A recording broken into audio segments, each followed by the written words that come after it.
भी सामने रखने हैं। लेकिन क्या रहेगा सरकार की रणनीति, क्या एजेंडा रहेगा सरकार का? आइए सुनते हैं प्रधानमंत्री को। साथियों,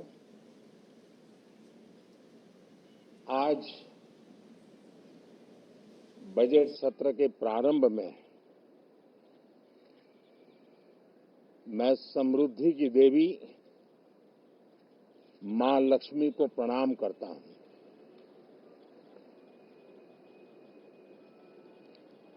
और ऐसे अवसर पर सदियों से हमारे यहां मां लक्ष्मी का पुण्य स्मरण किया जाता है।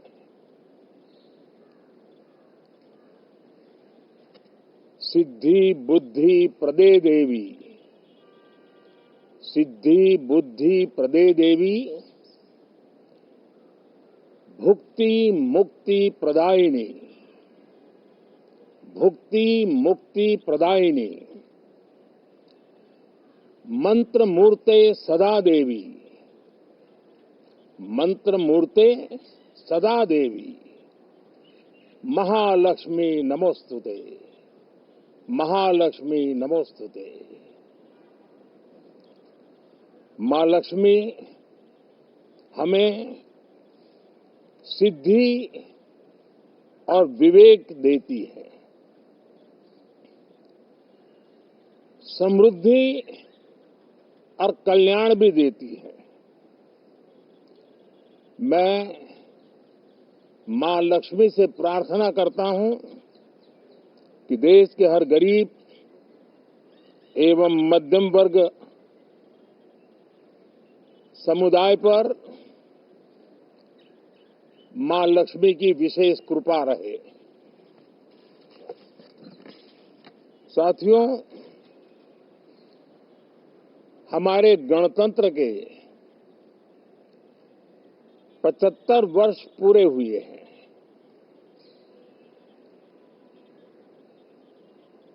और ये हर देशवासी के लिए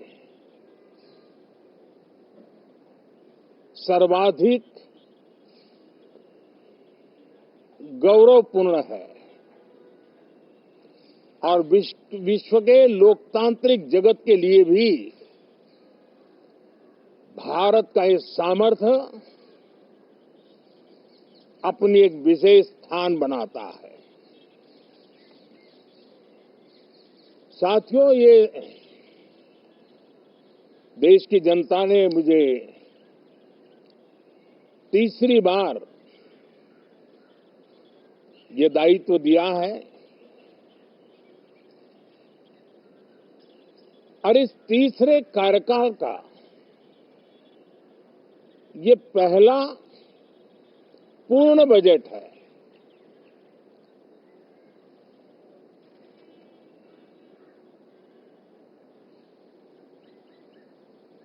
और मैं विश्वास से कह सकता हूं कि 2047 जब आजादी के 100 साल होंगे, विकसित भारत का जो संकल्प देश ने लिया है, ये बजट सत्र, ये बजट एक नया विश्वास पैदा करेगा, नई ऊर्जा देगा कि देश जब आजादी के 100 साल मनाएगा तब विकसित होके रहेगा। 140 करोड़ देशवासी अपने सामूहिक प्रयास से इस संकल्प को परिपूर्ण करेंगे। तीसरे टर्म में हम मिशन मोड में देश को सर्वांगीण विकास की दिशा में, चाहे वो भौगोलिक रूप से हो, सामाजिक रूप से हो या आर्थिक भिन्न भिन्न स्तर के संदर्भ में हो, हम सर्वांगीण विकास के संकल्प को लेकर के मिशन मोड में आगे बढ़ते जा रहे हैं। इनोवेशन, इंक्लूजन और इन्वेस्टमेंट, ये लगातार हमारे आर्थिक गतिविधि के रोड मैप का आधार रहा है। इस सत्र में हमेशा की तरह कई ऐतिहासिक बिल पर सदन को चर्चा होगी और व्यापक मंथन के साथ वो राष्ट्र की ताकत बढ़ाने का काम करने वाला कानून बनेंगे। विशेषकर नारी शक्ति के गौरव को पुनः प्रस्थापित करना, पंथ संप्रदाय के भेद से मुक्त होकर के हर नारी को सम्मानपूर्ण जीवन मिले, उसको भी समान अधिकार मिले, उस दिशा में इस सत्र में कई महत्वपूर्ण निर्णय लिए जाएंगे। Reform, perform and transform.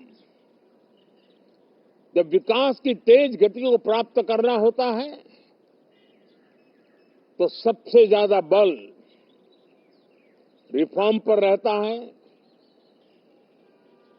राज्य और केंद्र सरकार ने मिलकर के परफॉर्म करना होता है और जन भागीदारी से हम ट्रांसफॉर्मेशन देख सकते हैं। हमारा युवा देश है, युवा शक्ति है और आज जो 20-25 साल की आयु के नौजवान है, जब वो 45-50 साल के होंगे तब वो विकसित भारत का सबसे बड़े बेनिफिशियरी होने वाले हैं। उम्र के उस पड़ाव पे होंगे,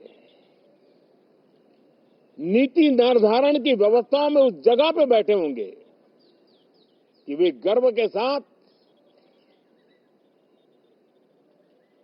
आजादी के बाद जो शताब्दी शुरू होगी,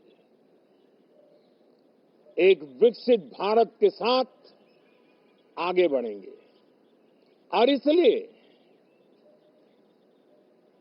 ये विकसित भारत के संकल्प की पूर्ति का प्रयास, ये अथाग मेहनत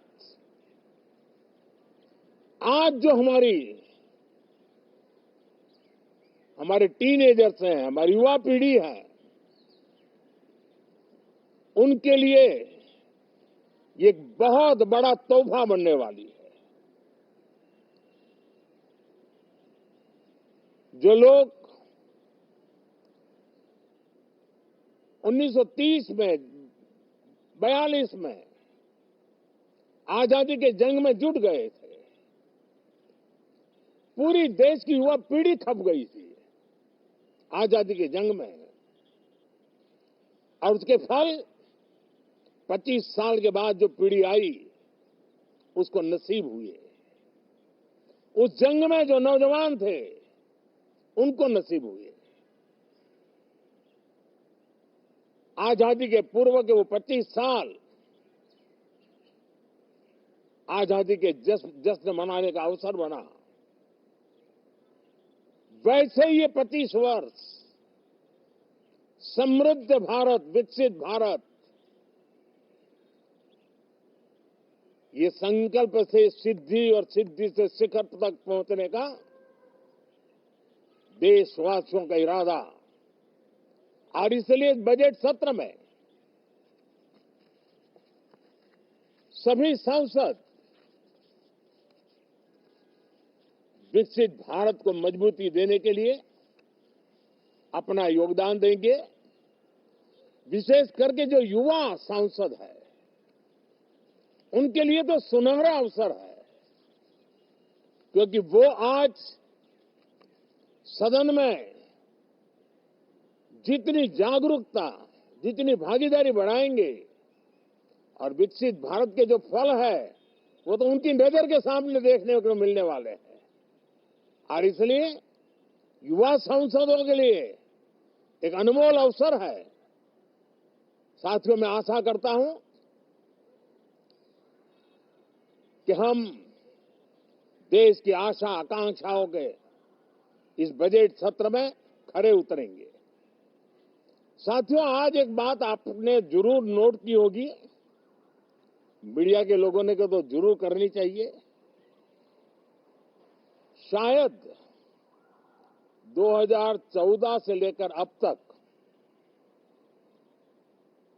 शायद ये पहला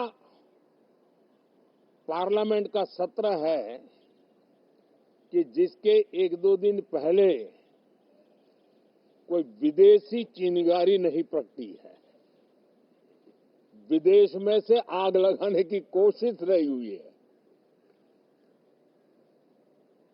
10 साल से, यानी 14 से देख रहा हूं, हर सत्र के पहले शरारत करने के लिए लोग तैयार बैठते थे, और यहां उसको हवा देने वालों की कोई कमी नहीं है।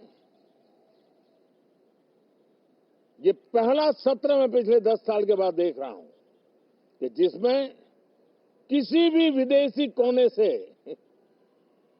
कोई चिंगारी नहीं हुई। साथियों, बहुत बहुत धन्यवाद।